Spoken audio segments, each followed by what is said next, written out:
The project screen contains all the projects you saved inside Videoscribe software. To go through all your projects, simply scroll using your mouse wheel, or click here on those little circles. You can sort and organize your scribes by clicking on that icon or on that button.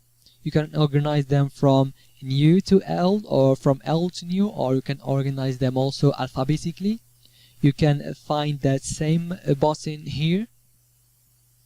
You can find your recent scribes here, and you have the option to save the scribe either locally inside the software, or you can save it online. You can also create folders to organize your scribes. And here at the bottom we've got that help icon, we've got that preference icon. If we click on it, we find on the top manage my Sparkle account. If you click on it, it will direct you to a page, and you can log into your account and do whatever you want. And here we've got some options.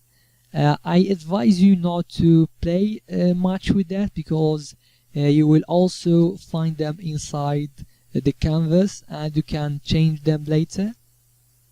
And also we've got, I want to mention that the autosave time, you can see that 0 means off. So if you put that to 0, it won't save your projects automatically, and I don't advise you to do that. So keep it 1 minute and that will be fine.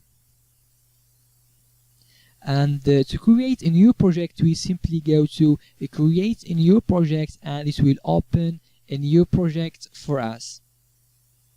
So that's all for that video. See you in the next lecture.